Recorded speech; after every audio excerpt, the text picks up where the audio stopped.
నమస్తే. ఎన్నికల మేనిఫెస్టోలో కాంగ్రెస్ పార్టీ పెట్టినటువంటి ఏదైతే డబుల్ బెడ్రూమ్ ఇస్తామని చెప్పిందో మరి ఆ నేపథ్యంలో మహిళలు చాలా వరకు కూడా డబుల్ బెడ్రూమ్ కావాలంటూ ఈ ప్రజావానికి వచ్చి ఇక్కడ అర్జీలు పెట్టుకున్నటువంటి సందర్భాన్ని చూస్తా ఉన్నాం. మనతో పాటు కొంతమంది మహిళలు వారితో మాట్లాడి మరిన్ని విషయాలు తెలుసుకునే ప్రయత్నం అయితే చేద్దాం. చెప్పండి అమ్మా, ఎక్కడి నుంచి వచ్చారు? డబుల్ బెడ్రూమ్ నుంచి వచ్చామండి. 30 సంవత్సరాల నుంచి ఉన్నాం, కిరాయి ఇంట్లోనే ఉంటున్నాం. ఎన్నిసార్లు పెట్టుకున్నా కూడా రాలేదు మాకు. దానికోసం మళ్ళీ ఇక్కడికి వచ్చామండి. ఫిలింనగర్లో ఉంటాం, వినాయక్ నగర్లో. 15 సంవత్సరాలు పటాన్చేరులో ఉన్నాం, అక్కడ కూడా పెట్టుకున్నాం, అక్కడ రాలేదు. మళ్ళీ 15 సంవత్సరాలు అయింది ఇక్కడికి వచ్చి. ఇక్కడ కూడా రావట్లేదండి, ఎన్నిసార్లు పెట్టుకున్నా రావట్లేదు. కిరాయి అన్ని ప్రూఫ్స్ ఇక్కడే ఉన్నాయండి, తెలంగాణ ఉన్నాయి. ఓటు కూడా ఇక్కడే వేస్తాం, రావట్లేదండి ఇప్పుడు. అందుకే మళ్ళీ ఇక్కడ మాట్లాడదామని వచ్చాం. ఇవన్నీ ఉన్నాయి, రేషన్ కార్డు కావచ్చు, ఉన్నాయి. రేషన్ కార్డు ఉంది, పాన్ కార్డు ఉంది, ఆధార్ కార్డు ఉంది, వాటర్ ఐడియా ఉంది. బీద వాళ్ళకి ఎవరికి వస్తలేవు, ఉన్న వాళ్ళకే ఇస్తున్నాడు అన్ని కలిసి డబుల్ బెడ్రూమ్లు. మరి మేము ఏమైపోవాలి? మేము కిరాయిలు కట్టుకోలేక బతకలేక పోతున్నాం. మేము ఒంటరిగా ఉన్నాం, మాకు పొలాలు లేవు, ఇండ్లు లేవు, ఏం లేవు. మాకు ఇచ్చిన వాళ్ళకే ఇస్తున్నారు. మేము ఎన్నిసార్లు అప్లై చేసినా మరి మా పేపర్ ఏం చేస్తారో ఏమో, ఇవన్నీ ఇవ్వరు ఎవరికి. చేసుకున్నాం సార్. మరి ఇప్పుడు రేవంత్ రెడ్డి సార్ ఏమి ఇస్తాడో ఏమి ఇయ్యడో తెలియదు.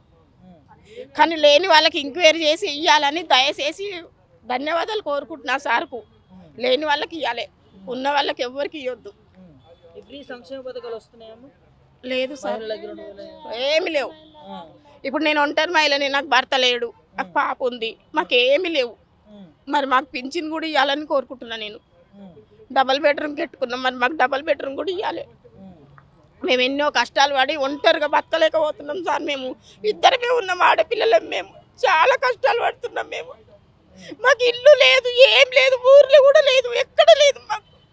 మేము చాలా ఇబ్బందులు పడుతున్నాము.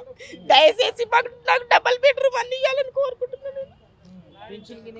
ఏది వస్తలేదు మాకు. 2 పింఛని, మాకు ఒక ఇల్లు కావాలని కోరుకుంటున్నాం సార్. ఇంకేమొద్దు, మాకు ఒక ఇల్లు ఇస్తే ఒక నీడలకు అందులో బతుకుతాం మేము. అదొక్కటే కావాలని కోరుకుంటున్నాను. ఒక సిలిండర్ ఒకటి వస్తుంది సార్, 500 సిలిండర్ వస్తుంది. మాకు జీవితంలో కరెంట్ ఏమి రెంటుకుంటాం కాబట్టి మాకు కరెంట్ ఏం లేదు. మాకు జీవితంలో జరిగిందంటే ఒక 500 సిలిండర్ ఒకటే, మాకు ఇంకేమీ లేవు సార్. మేము అనాథల్లాగా బతుకుతున్నాము. చేసుకుంటే తింటాం, లేకుంటే లేదు. మాకు మేము కూలి పని చేసుకొని బతుకుతాం సార్. మేము ఇద్దరమే ఉంటాం, ఆడపిల్ల, మా పాప నేను ఇద్దరమే ఉంటాము. మాకు ఏమీ లేదు, ఊర్లో లేదు, ఏమీ లేదు. అనాథల్లాగా మాకు ఎవ్వరు లేరు, చుట్టాలు బంధువులు కూడా ఎవ్వరు లేరు సార్ మాకు. మేము అనాథల్లాగా ఇద్దరమే ఉన్నాం. మేము చేసుకున్నా సార్, మొన్న చేసినాం. పెట్టినప్పుడు సార్ రేవంత్ రెడ్డి సార్ వచ్చినాక ఇప్పుడు కూడా పెట్టినాం సార్.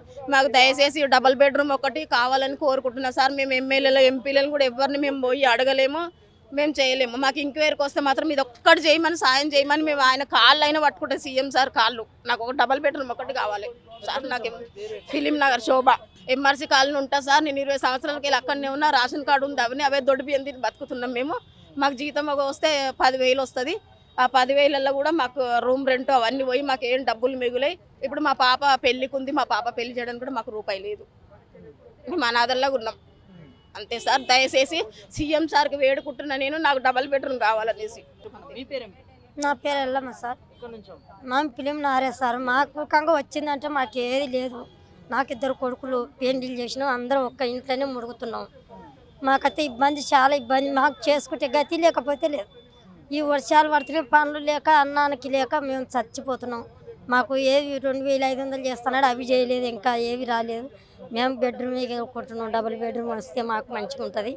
అయ్యే కాలు పట్టుకోవాలంటే పట్టుకుంటాం. మాకు ఏది ఇంతవరకు ఏది చేయలేము. మేము ఇంతమంది ఉన్నాం, ఒక్క ఫ్యామిలీ ఒక్క ఇంట్లోనే మునిగి చేస్తున్నాం మేము. మాకు నెలకు వచ్చి మాకు 75 క్వింటాలకు పైన అయిపోతున్నాయి బియ్యం. కానీ మళ్ళీ అవి 1 క్వింటల్ బియ్యం అయినా సరిపోతలేవు నెలకు. మేము కుటుంబం చాలా ఉన్నాం. మా పిల్లలకు గురికంగా ఏవి ఇంతవరకు ఏవి చేయలేదు. మాకేది లేదు. నాకు నా కొడుకులు పట్టించుకోరు, నా మొగుడు పట్టించుకోడు. చేసుకుంటే నేను చేసుకోవాలి, లేకపోతే లేదు సార్. మాకు అంతే, నన్ను ఎవరు పట్టించుకోరు. ఇంట్లో ఏది లేదు, ఇయ్యలేదు సార్. ఇస్తే మిల్లా వచ్చి అడగనికే మాకు అవసరమా? ఇచ్చినప్పుడు ఆయన చేసిస్తేనే మాకు ఏదో మంచి చాలీలకు అయితే కానీ మేము కోరుకుంటున్నాం అంతే. ఇంకా మా ఆయన పట్టించుకోడు, నా కొడుకులు పట్టించుకోరు. 1 రూపాయి ఇచ్చేటోళ్ళు గారు. చేసుకుంటే నేను చేసుకోవాలి, లేకపోతే లేదు. ఇప్పుడు సిలిండర్ గ్యాస్ ఇవి ఇవి కరెంటు బిల్లు కూడా మాపే కాలేదు, ఇంకా రాసుకోపోయింది కానీ మాపు కాలేదు. అవి సిలిండర్ కంగా ఏది చేయలేదు, డబ్బులు పెడితేనే వస్తున్నాయి, డబ్బులు లేని ఏది అయితే లేదు, ఏది అయితే లేదు. ఏం చెప్పు, మాకు లీడర్లు చేస్తామంటారు కానీ లీడర్లే చేయించుకుంటున్నారు కానీ మాకైతే లీడర్లు చేయరు, మాకు లీడర్లు చేయరు. ఏ 5 10 వచ్చిన ముఖంగా వాళ్ళే తింటున్నారు కానీ ఏదైనా పని చేయండి లంచం అడుగుతారు లీడర్లు, లంచాలు కోరుతారు అంతే. వాళ్ళకి కావాలి లంచం ఇస్తేనే పని చేస్తాం, లేకపోతే లేదంట. ముఖ్యమంత్రికి నువ్వు ఏం చెప్పాలనుకుంటున్నావు? నేను ఇక చెప్పేది ఇదే సార్, ఇంకా నాకు పిల్లలు ఉన్నారు, నాకు కుటుంబం చాలా ఉంది, నన్ను ఎవరు పట్టించుకుంటలేరు, నాకు ఏది చేస్తలేరు. చేసేది ఏదో 5 10 చేస్తే నేను భర్త నాకు ఒక బెడ్రూమ్ చేస్తే బాగుంటుంది సార్ అని కోరుకుంటున్నాను నేను.